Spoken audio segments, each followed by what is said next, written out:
నమస్తే. నేను మీ బాబీ వర్ధన్. బీవీసీ వాయిస్ ఛానల్లోని కామెంటరీ బాక్స్ కార్యక్రమానికి స్వాగతం. ఈరోజు హృదయాలను కదిలించే ఒక విషాద సంఘటన గురించి నేను మీతో విశ్లేషణ చేయడానికి వచ్చాను.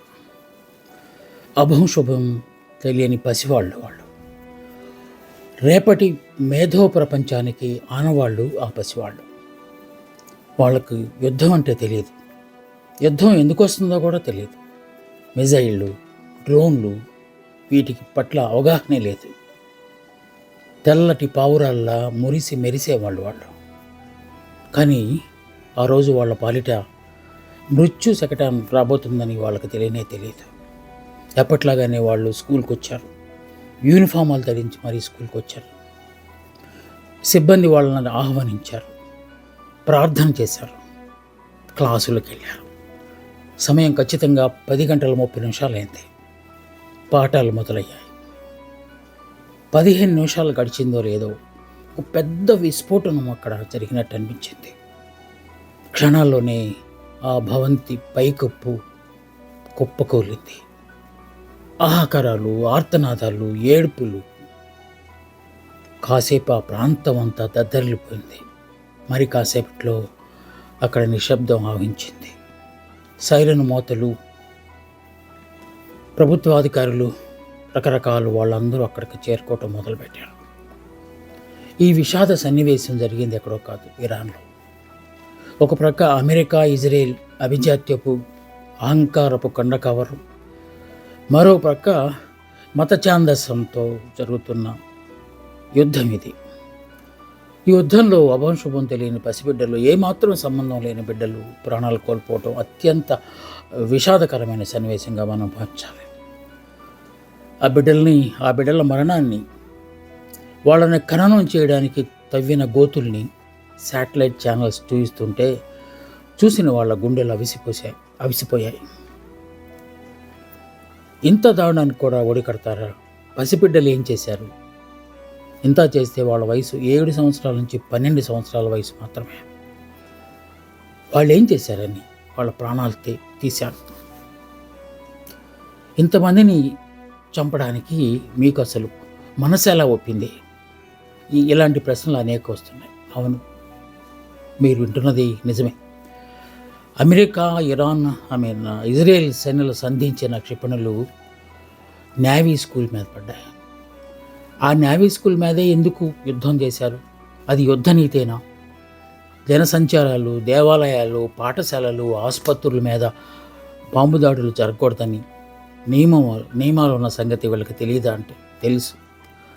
కావాలని ఈ బాంబు వేశారని, ఈ క్షిపణి ప్రయోగించారని, బిడ్డల్ని పొట్టన పెట్టుకున్నారని అంతర్జాతీయ సమాజం ఈ అంశాన్ని ఖండిస్తూ వచ్చింది. ఎందుకు ఇంత దారుణం? చాలా చాలా ప్రశ్నలు దీనిలోంచి ఉదయిస్తాయి. యుద్ధం 2 దేశాల మధ్య జరగచ్చు, 2 సంస్థల మధ్య, 2 వ్యవస్థల మధ్య జరగచ్చు.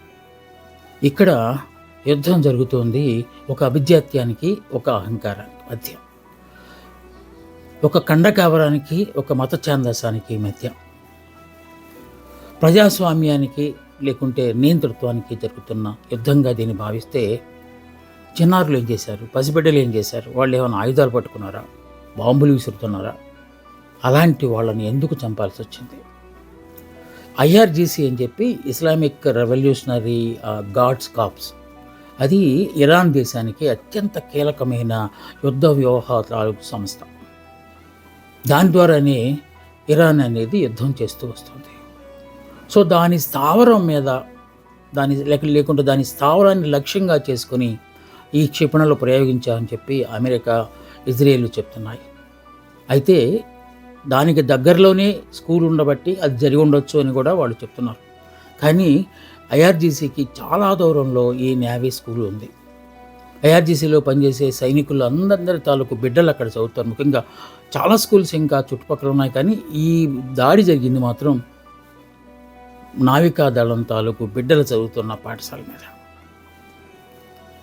సో అంతర్జాతీయంగా ఇది ఒక పెద్ద సంచలనమే అయినప్పటికీ ఈ 2 దేశాలని, అటు అమెరికా, అమెరికా ప్రేరేపిత ఇజ్రాయెల్ ఎవరిని ఎవరు ప్రేరేపించారో తెలియదు కానీ ఆ రెండు ఒకటైపోయి ఈ యుద్ధానికి ఒడిగట్టాయి కదా. స్కూల్ పిల్లలు చేసిన నేరం ఏంటని చెప్పి అడుగుతున్న దానికి సమాధానం లేదు. కానీ ఇజ్రాయెల్ మాత్రం అవునా, పిల్లలు చనిపోయారా, స్కూల్ మీద మిజైల్ పడిందా అని చాలా అమాయకంగా ప్రశ్నించడం అనేది ఇక్కడ పరాకాష్ట. ఇక అమెరికా లాంటి గుంటనక్కైతే అరే దానికి సంబంధించి మాకు సమాచారం ఏమీ లేదే అని చెప్పి బొంకే ప్రయత్నం చేసింది. ఎంత దారుణం ఇది. మెనాబు పట్టణం, అది ఇరాన్లోని మెనాబు పట్టణం. ఆ పట్టణంలో ఆ స్కూల్ పేరు హజారే తయ్యేబే, అంటే ఇరాన్ భాషలో ద ట్రీ అని అర్థం. అంటే ఒక చెట్టు, ఆ చెట్టు కొమ్మలలాగా ఉంటాయి, ఆ స్కూల్లో బిడ్డలలాగా చదువుతున్నారని అర్థం. దీనికి సంబంధించి మసాద్ ఉంది కదా, ఇజ్రాయెల్ తాలూకు నిఘా సంస్థ, అది ఖచ్చితత్వానికి మారిపోయారు. ప్రపంచంలో ఎక్కడ ఏది కనిపెట్టాలన్నా ఆ సంస్థ చాలా గట్టిగా పనిచేస్తుంది. కానీ దానికి ఏం తెలియదు, మాకు అసలు ఆ సంగతే తెలియదని వాళ్ళు చెప్పడం వెనక ఎంత అబద్ధం ఉందో ప్రపంచానికి తెలియకపోతుంది. ఆ మాటకు వస్తే ఖమేనీ ఎక్కడ సమావేశం చేశాడు, ఎవరెవరితో మాట్లాడుతున్నాడు అనే సమాచారాన్ని మ్యాప్ గీసి మరి ఖచ్చితంగా, అంటే యాక్యురసీ అంటాం కదా, యాక్యురేట్గా ఎగ్జాక్ట్ స్పాట్ ఎక్కడో కూడా చెప్పగలిగినంత ఆ స్థాయి ఉన్న సంస్థ అది మసాద్. ఆ సంస్థే ఇది కనిపెట్టి స్కూల్ అని చెప్పింది. సో ఇంతకీ ఆ బిడ్డలు ఏం చేశారు అనే ప్రశ్న చాలామంది వేస్తున్నారు కదా. కానీ దీని వెనుక పెద్ద వ్యూహాత్మక కుట్ర కూడా దాగి ఉందనేది ఆ తర్వాత కాలంలో తెలిసింది. ఎందువల్ల స్కూల్ని లక్ష్యంగా చేసుకుని ఇచ్చేశారు? ప్రపంచం దృష్టి మొత్తాన్ని ఆకర్షించడానికి అంటే కాదు, ప్రపంచం అంతా ఉమ్మేస్తుందని తెలుసు.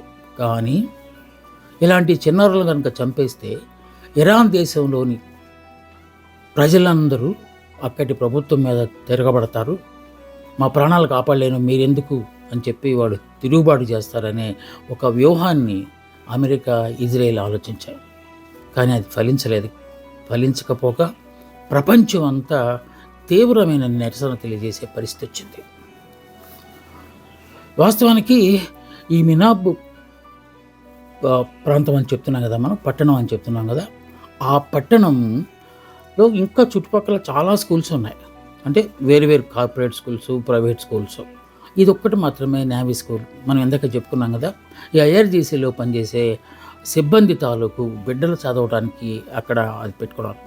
ఖచ్చితంగా ఐఆర్జీసీ సమీపంలో ఉందా అంటే అది కూడా కాదు, చాలా దూరంలో ఉంది. అయినప్పటికీ దాని మీద కూడా మిసైల్స్ వేశారంటే దాని అంతరార్థం ఏంటో మనం ఈజీగా చెప్పేయచ్చు. ఈ సంఘటనను ప్రపంచం అంతా ముక్త కంఠంతో ఖండించింది. కానీ ఇంత జరిగి శాటిలైట్స్ ఫోటోల ద్వారా అంతర్జాతీయ మీడియాలో ప్రచురించినా కూడా వాళ్ళని సామూహికంగా ఖననం చేయడానికి తీసిన గోతులు అత్యంత హృదయ విదారకమైన సన్నివేశంగా ప్రపంచం అంతా భావిస్తుంటే, ఈ సంఘటన పట్ల లేకపోతే ఈ సంఘటనకు బాధ్యులైన రాక్షసులు మాత్రం కనీసం క్షమాపణలు చెప్పకపోక సంతాపాన్ని కూడా తెలియజేయకపోవడం అనేది వాళ్ళ కిరాతకానికి పరాకాష్ఠగా మనం చెప్పుకోవాలి. ఈ సంఘటనకు ప్రపంచం అంతా విస్తుపోయింది. ఇరాన్ గొల్లుమంది. బిడ్డలను కోల్పోయిన తల్లిదండ్రుల దుఃఖం ముందు అరేబియా సముద్రం కూడా చనిపోయినట్టయింది. చనిపోయిన బిడ్డలందరినీ సామూహిక ఖననం చేయడం కోసం కబర్స్థాన్కు తీసుకెళ్తున్నప్పుడు వీధులన్నీ ఆహాకారాలతో దుఃఖంతో నిండిపోయాయి. కొంతమంది అమ్మానాన్నలు అయితే ఆ దృశ్యాన్ని చూడలేక స్పృహ కోల్పోయారు. సైనికులు అలాగే ప్రభుత్వాధికారులు శవాల మూటల వెంట కబర్స్థాన్ దాకా నడిచారు. చాలా విషాద సన్నివేశం ఇది. ప్రపంచాన్ని ఆశ్చర్యానికి, ఆందోళనకు గురి చేసిన అంశం. యుద్ధం ఇంత భీకరంగా ఉంటుందా? యుద్ధం తాలూకు ఫలితాలు ఇంత భయంకరంగా ఉంటాయా అని ప్రతి ఒక్కళ్ళు తమను తాము ప్రశ్నించుకుంటున్న విషయాలు. ఆ ఖననానికి కబర్స్థానంకి ఆ బిడ్డలను ఖననానికి తీసుకెళ్తున్నప్పుడు ప్రత్యక్ష ప్రసారం చేస్తున్న కొన్ని న్యూస్ యాంకర్లు దుఃఖాన్ని ఆపుకోలేక బెక్కుతూ ఆ వార్తను చదివారంటే అది ఎంత విషాదకరమైన వార్తో మనం ఊహించుకోవచ్చు. యుద్ధోన్మాదులకు ఇవేమీ పట్టవు. వాళ్ళ యుద్ధకాంక్ష తీర్చుకునేందుకు ఇంకా యుద్ధం చేస్తూనే ఉన్నారు. యుద్ధం ఇప్పట్లో ఆగేలా కనిపించట్లేదు. ఖమైనీ తమ సూపర్మ్యాన్ నేత, సుప్రీం లీడర్ ఖమైనీని కోల్పోయిన తర్వాత ఇంక మనం ఉన్నా లేకున్నా ఒకటే అనే ఒక ఛాందస భావంతో ఇరాన్ కూడా ఏమాత్రం తగ్గట్లేదు.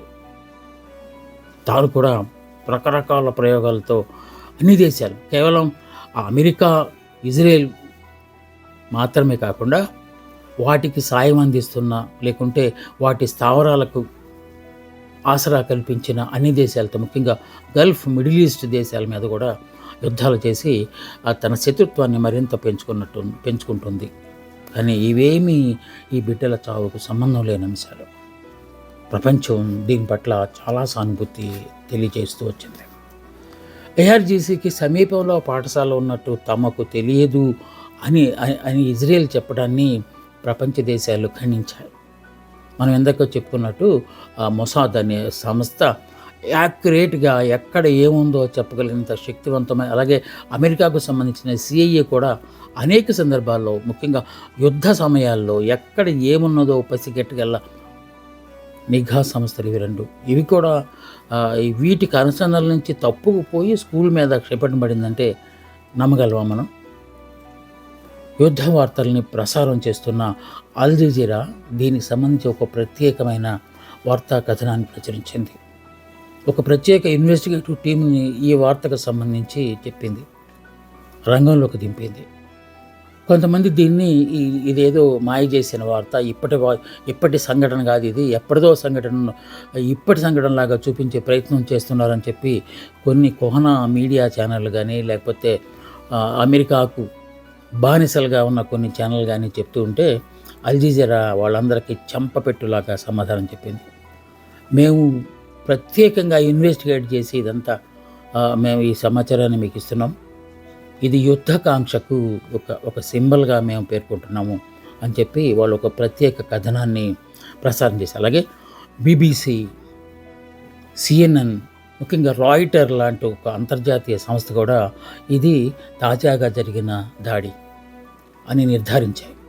ఎంత జరిగినా కూడా తమకి సమాచారమే లేదని ఒకడు చెప్తున్నాడు, అవునా జరిగిందా అని ఆశ్చర్యాన్ని వ్యక్తం చేస్తున్నాడు ఇంకొకడు.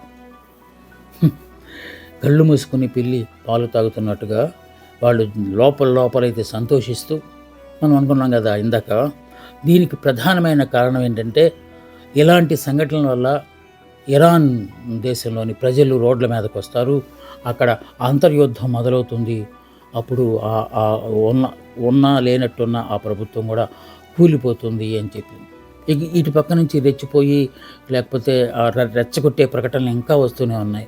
మీరు ఎవరిని సుప్రీం లీడర్గా మీరు ప్రకటించినా వాడిని కూడా మేము చంపేస్తామని చెప్పి ఇటుపక్క నుంచి కూడా సవాళ్ళు వెళ్తున్నాయి.